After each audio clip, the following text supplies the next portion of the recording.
Wellness tips sa Health Check Plus. Katawan, kagandahan, kagalingan, ating alagaan. Dito lang yan sa Wellness tips sa Health Check Plus. Nagbabalik ang Health Check Plus.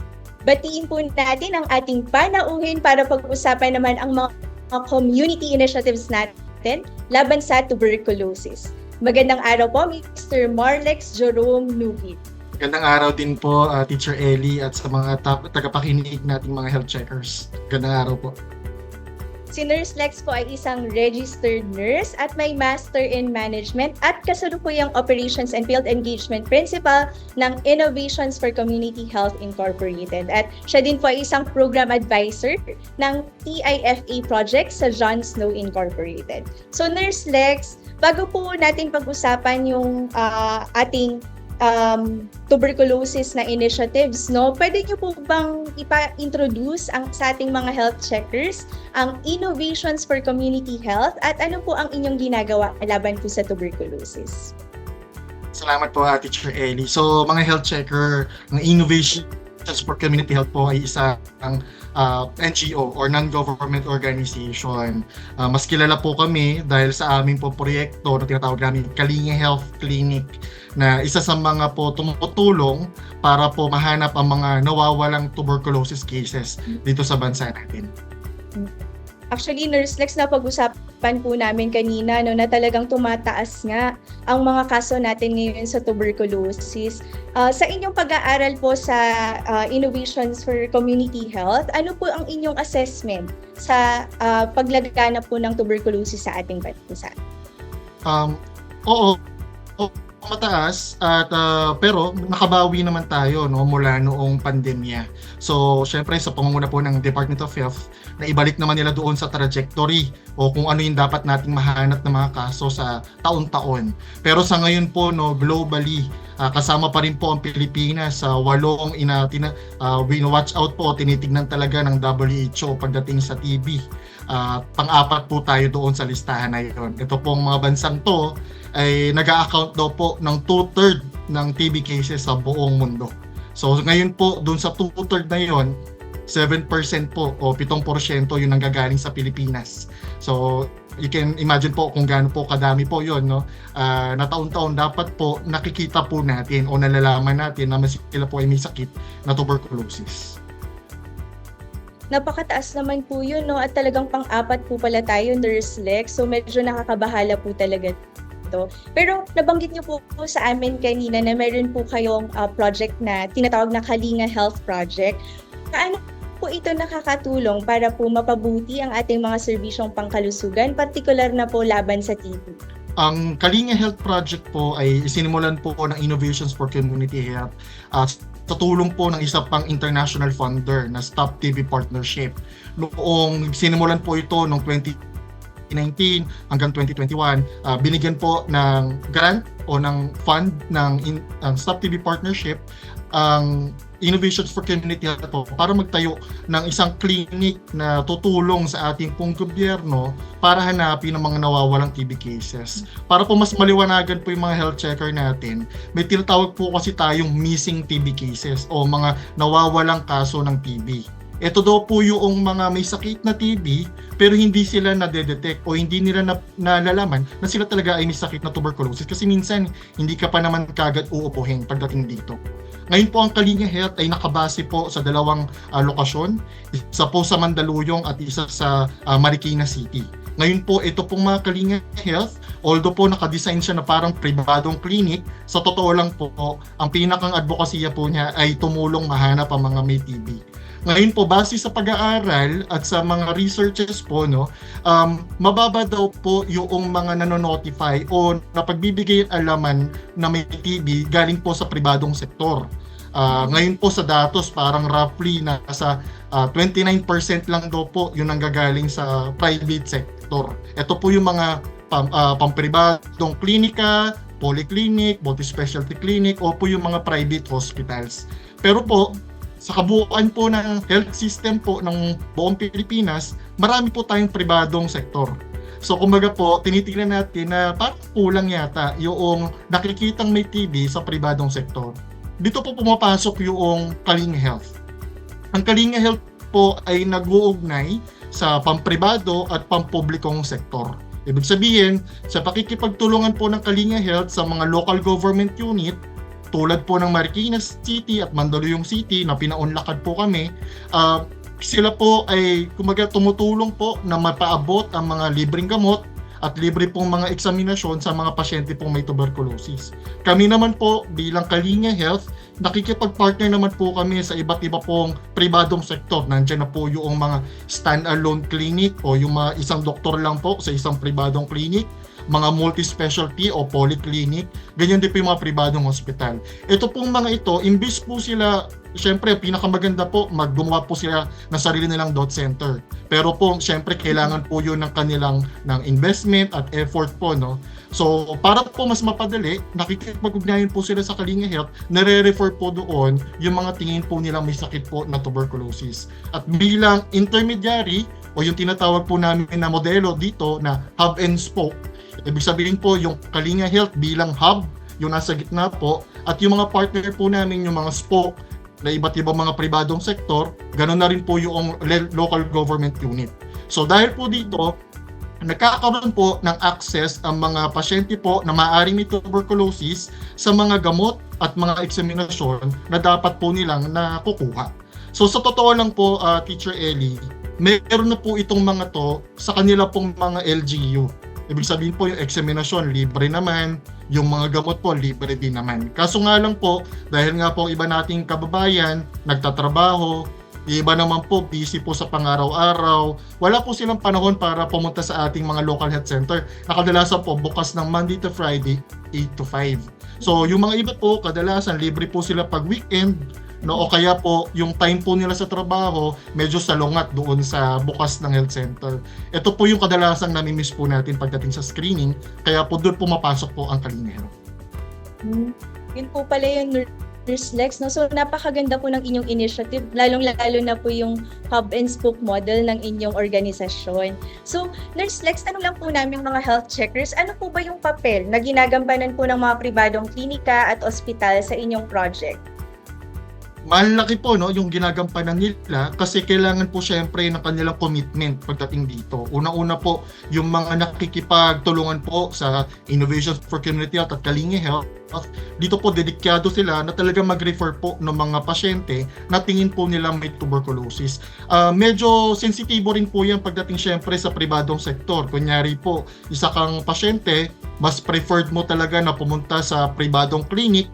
Ngayon, may tiwala ka na ang iyong doktor sa pribadong klinika na yon o hospital, na kapag tingin niya kailangan mo ng tamang eksaminasyon at tamang gamot na pang TB, hindi niya ipagkakait sa iyo yun, bagkus i-refer ka niya ng tama either po sa publiko o sa LGU dahil meron nga rin po doon, or kung gusto talaga ng pasyente na pribado yung pakiramdam at mas confidential sa kanyang oras at panahon ng pagpunta, nandoon at flexible, pwede niya i-refer sa Kalinga Health Clinic po, no?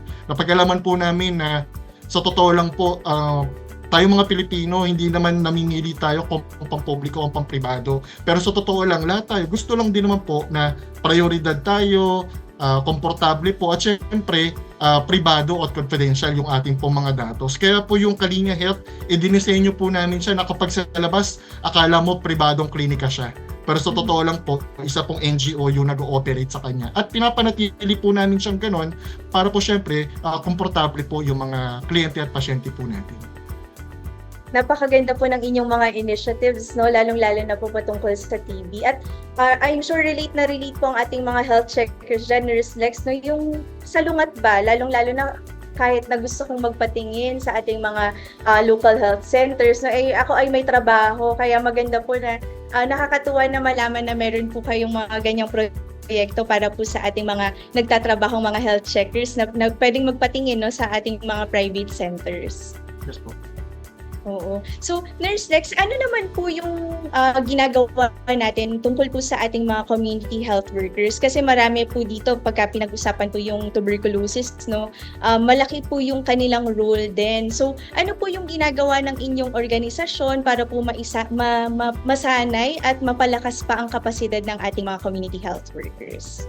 Bilang ang Kalinga Health po ay isa lamang sa mga proyekto po ng Innovations for Community Health. Sa totoo lang po, nagiging showcase o exhibit po natin yan, model.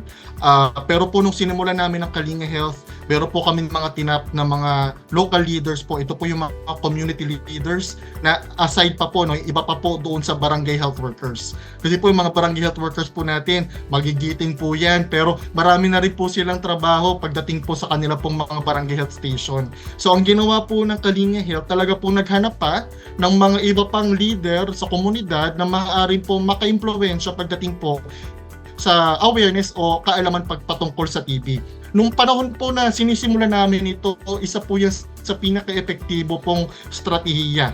Yung talaga pong peer-to-peer counseling o kumbaga talagang kapwa mo ka-komunidad yung nakikipag-usap at nagbabahagi sa'yo ng kaalaman. Sa totoo lang po, no, kahit po siguro po ako, nurse din ako at kayo rin po, Teacher Ellie, minsan po mas naniniwala talaga yung ating pong mga kababayan sa kapitbahay o sa sitio leader o kaya yung mga dating politiko din po na kumbaga ngayon nag-volunteer na rin po bilang volunteer sa kanilang komunidad. Yung very important po yung kanila po ma-convert natin na tamang impormasyon yung binabahagi po nila. Nung in-implement po ito sa Marikina at sa iba't ibang hindi lang po sa tuberculosis, tinitrain po namin yung mga community volunteers po yan. Binibigyan po namin sila ng tamang mga tools tulad po ng mga job aid para po ipamahagi at para maging instruction guide na rin nila kapag po sila ay nag-advocacy. Tamang impormasyon, Nurse Lex, no? So napaka-importante po talaga niyan, lalong-lalo na patungkol sa ating kalusugan, no? So, ano po yung mga strategies ninyo para po mapanatili ang pagsunod? Kasi kanina napag-usapan po namin na napaka-importante na sumusunod sa gamutan ng ating mga pasyenteng may TB. Ano-ano po yung mga strategies ng inyong grupo para naman po mapalakas yung pagsunod po ng ating mga pasyente sa kanilang gamutan? Totoo po yan. Napaka-critical na usapin po pagdating sa paggagamot ng TB. Ang Department of Health po wala pong ginawa kundi magawa ng maraming research po at trials para po mapaigsi at maging mas komportable po sa mga may TB yung kanila pong gamutan. Pero sa ngayon po, yung standard pa rin po na treatment natin tumatagal po ng 6 na buwan. No, yung mga pasyente pong unang beses na nagkaroon ng tuberculosis at wala gumagana pa sa kanila yung tinatawag po natin first line drug o yung kombinasyon po para sa mga una pa lang beses na nagkaroon ng TB. Ngayon po, isa po sa strategiya na nakita namin epektibo ay unang-una pagkatiwalaan po ang mga pasyente. No, nagtitiwala po kami sa mga pasyente, especially po yung mga profile po na pumupunta sa Kalinga Health. Kadalasan po dyan talaga mga nagtatrabaho, available lang po during weekends, o kaya po sabihin na natin mas gusto po nila o preferred po nila na pumunta sa pribadong sektor tulad ng pribadong clinic gaya ng Kalinga Health. Ngayon po, kapag po kami nagmo-monitor, sinisimulan po namin na ang pinakamahalaga po kasi dyan araw-araw na gamutan. Tawag nga po tutok gamutan. Ang pinakang prinsipyo po talaga niyan. So alam niyo po ba na ang pasyente meron siyang treatment partner. At pupuntahan niya yung treatment partner niya, sabihin natin wala pang virtual dati, para nakita nung treatment partner na nainom niya yung gamot, no? At syempre, check niya pa talaga kung nainom talaga, hindi na nailuwa o kung ano pa man. Ngayon po, dahil nga po may mga teknolohiya na, no, unang-una po ginawa namin during pandemic, ay ginawa na po yung virtual o yung video na rin po, no? Kumbaga, sabayang gamutan, kung saan, nung pandemya po, sabay-sabay nagla-login lang sa Zoom din o kaya sa anumang platform na preferred din ng pasyente at may nakayantabay po doon na clinic na staff kung saan tinitignan po na nakainom na rin po yung mga gamot ng pasyente natin. Yung iba naman po na walang oras para doon, binibigyan po natin ng chance na patunayan talaga na sila pa uminom ng gamot. Nakikita rin naman po ng doktor yun kung talaga sila umiinom talaga ng gamot. Ngayon po pwede natin sila pagkatiwalaan. Binibigyan po natin sila ng mas marami pang supply ng gamot. Kunyari from 1 week, gagawin natin 2 weeks to 3 weeks up till 1 month Tapos may kita naman po natin sa progreso ng kanila pong sintomas, laboratorio, kung sila po talagang umiinom ng gamot. Ngayon po kapag sila naman parang paiba o pasalungat po yung progreso ng kanilang sakit, ibinabalik po natin sa mas konting supply para po mas matutukan natin palagi kung anong nangyayari sa pasyente natin. Ginawa din po dahil nga po mas moderno na po yung kaisipan ng ating mga pasyente, even po yung pagde-deliver po ng gamot, nag-employ na rin po kami ng sarili namin mga rider para dyan. Sa pagpapasa nila ng specimen, pinipick up na lang po yan sa certain location. Kunyari, mas malapit sila sa partner clinic namin sa ganito. Sa clinic A na ganito, doon na lang na pinapasa, kinukuha po ng rider, dinadala po sa aming laboratorio. Ganon din po yung gamot nila. Inaabot na lang din po kung saan sila pinakamalapit. Sa totoo lang po, yung stigma po pagdating sa sakit na tuberculosis nandun pa rin po. At isa sa mga dahilan po kung bakit ang isang pasyente hindi pumupunta sa pinakamalapit na health center kasi ayaw niya rin po malaman ng mga taga doon na may sakit siyang TB.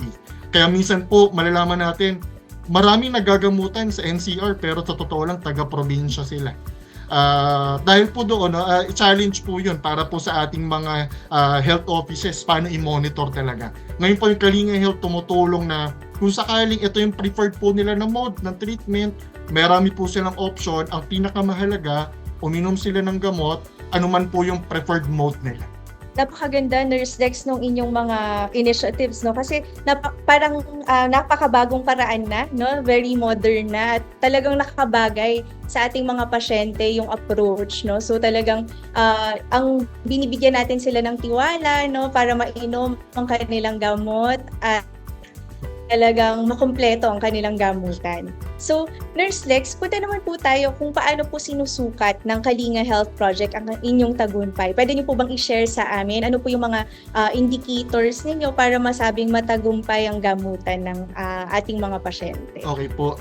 Dalawa po yan. Nung simula po ang Kalinga Health, may mga sarili pong project indicator, yung Kalinga Health, nire-report po namin yun sa international NGO na nagsuporta po sa amin.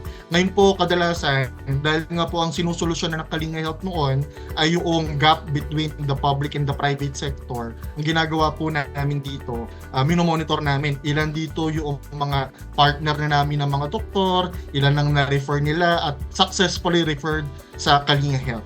Ngayon po, pag nasa Kalinga Health na po, may tinatawag po na cascade of care o yung mga step by step naaasahan po ng mga health checkers natin dito kung paano po nila aasahan kapag sila ay na-detect, no? Nagsisimula po yun sa screening, kung saan may kita po rin natin kung ilan po yung na-screen sa isang buwan.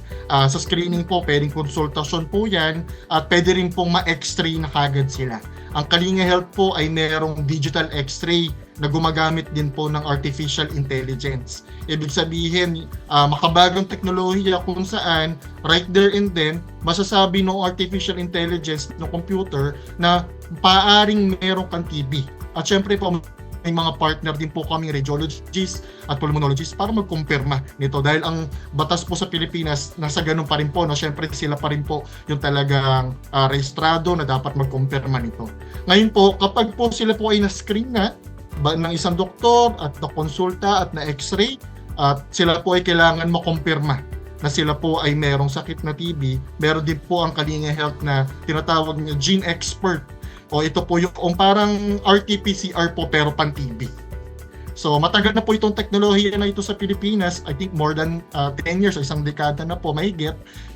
Dito po in just 2 hours, gamit po ang specimen po na idadahak na pasyente na plema. Within 2 hours malalaman po kagad natin dalawang bagay. Kung sila po ay may TB at kung ang TB po nila ay tinatalaban pa ng gamot na tinatawag nating rifampicin. Ganyan po ka-high-tech yung Gene Expert.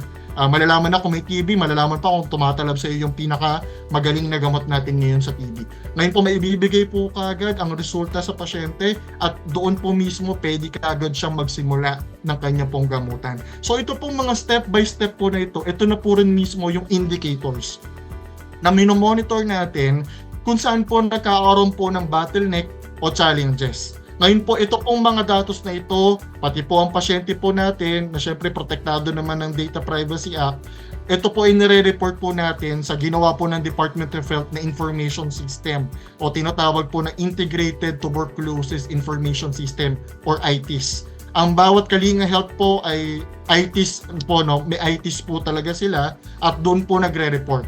Isa rin po yan sa nasolusyonan ng Kalinga Health pagdating po sa pribadong sektor. Ang ating pong pribadong sektor po kasi syempre marami na po silang kanya-kanyang information system. Hindi po ba? Ngayon po yung ITs, pinopromote po na i-adopt din po nila. May tinatawag po na mandatory TB notification o ITs Lite app na tinuturuan po yung mga pribadong doktor. Unfortunately po yung adoption po nun o paggamit ng mga pribado, hindi pa po ganun ka siklab, no po? Ang ginagawa po ng Kalinga Health, kinukuha na rin po yung trabaho na yun. Imbis po na yung pribadong physician, na syempre alam naman natin, gusto natin, nakatutok siya sa paggagamot ng pasyente, hindi na siya mag-take ng iba pang admin task, yung Kalinga Health na rin po yung tumutulong sa kanya na mag-rehistro sa ITIS. Yung ITIS po yung ating National Registry. So, tinutulungan na siya doon, nare-rehistro, minomonitor, mga laboratory procedure, ini-encode, at ina-update na lang po natin yung partner doktor natin na ito yung status ng pasyente at ito yung mga kailangan. So, using the ITIS po, pwede na po mag-generate ng iba't ibang report. Malalaman po ilan ang na-detect, ilan ang na-screen, ilan ang konfirmado, at ilan na po ang ongoing treatment. Sa kabila naman po, malalaman na rin po yung tinatawag nating treatment completion. Kung ilan po yung natapos, successful, at ang ayaw po natin, yung mga hindi nakatapos ng gamutan. So yun po yung mga indicators namin pong pinapasa sa DOH at minomonitor din. Napakaganda, Nurse Lex, kasi yung mga na-share nyo sa amin ay pagmamaximize ng makabagong mga technology para mas mapalakas ang ating paglaban dito nga sa tuberculosis. So, nabanggit nyo din ito kanina, Nurse Lex, so yung mga challenges tulad ng stigma, no, patungkol sa sakit na tuberculosis. Ano po yung mga ginagawa po ng inyong organisasyon para naman po ito labanan o i-address? Okay po. Dahil nga po ang Kalinga Health ay managed by an NGO called Innovation for Community Health, may tinatawag din po kami iba't ibang advocacy din po na groups, no. Tumutulong po kami at nakikipag-partner po sa mga key affected population. Ito po yung mga grupo ng mga dating pasyente, gumaling na pasyente o may mga kamag-anak na pasyente na nag-organisa po para ipaglaban po yung advokasya pagdating po sa tuberculosis. Sa totoo lang po, napaka-epektibo ng mga key affected population o itong mga patient organizations. Kasi sila po mismo, minsan magaling po silang advocate at sila po ang perfecto sa totoo lang na peer counselor. Kasi nakaramdam sila ng sakit, alam nila yung epekto ng gamot at gumaling sila doon sa sakit. So, ang ICH po at ang Kalinga Health, patuloy po yan, nakikipag-partner sa iba't ibang organisasyon at gumagawa ng mga tools tulad po ng iba't ibang mobile application para po magkaroon ng platform itong mga key affected population. May tinatawag din po tayo na model na community-led monitoring. Ito po yung yung mismong key affected population at mga organisadong grupo, sila rin po talaga yung nagre-report kung ano po yung quality ng nararamdaman nilang paggagamutan, quality ng serbisyo pagdating sa mga TB dot centers at iba pang hinaing ng kapwa nila pasyente. So ito po lahat ng ito ay ginagawa po para mai-report po directly sa National DOH lahat po ng possibly na strategy. Ma-consider po nila yung direktang hinaing ng mga pasyente, ma-address po yung stigma at iba pa pong mga concern tulad po ng kakulangan sa gamot o kakulangan sa iba pa pong mga consumable na kailangan sa operasyon ng bawat isang TB dot center. Yung narinig ko sa inyo, Nurse Lex, no, nagkakaboses ang ating mga pasyente, no, patungkol sa kanilang services na natatanggap. So napakaganda at napaka-exciting po ng inyong mga initiatives. So Nurse Lex, sobrang exciting ng inyong initiatives, no. Ano po yung mga pangmatagalang plano ninyo para sa Kalinga Health Project? Sa totoo lang po, ang Kalinga Health Project natapos po yung kanyang grant funding noong I think 2021. At hanggang ngayon po, existing pa naman po ang dalawang Kalinga Health po na sa Mandaluyong at Marikina.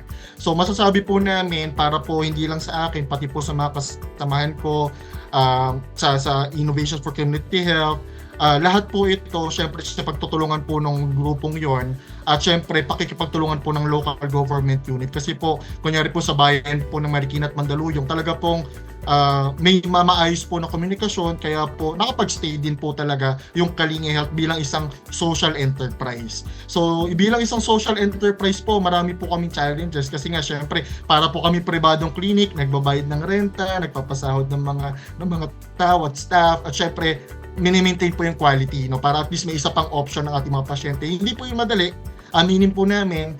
Kaya po kami talaga, tuloy-tuloy pa rin po yung ICH na isinasama po ang Kalinga Health sa amin pong mga iba't ibang klaseng proposal para po siya po ay dumami. So nakikipag-usap po kami sa iba't ibang mga grupo, international at dito po even local funders kung paano pine-present po yung solusyon ng Kalinga Health, hopefully po ma-integrate. Marami po kami sinimulan, kunyari po, hindi naman kailangan na isang buong clinic lang yung Kalinga Health. Maaari sa totoo lang po sa isang ospital, pwedeng isang opisina lang siya.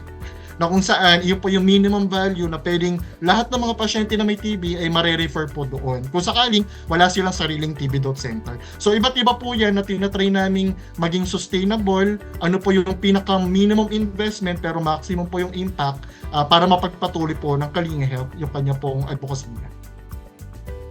Napakaganda naman ng inyong mga actions, no, at mga plano para sa Kalinga Health, Nurse Lex. Maraming salamat po, Nurse Marlex Jerome Nugi. Salamat din po, Teacher Ellie, at sa mga health checkers natin.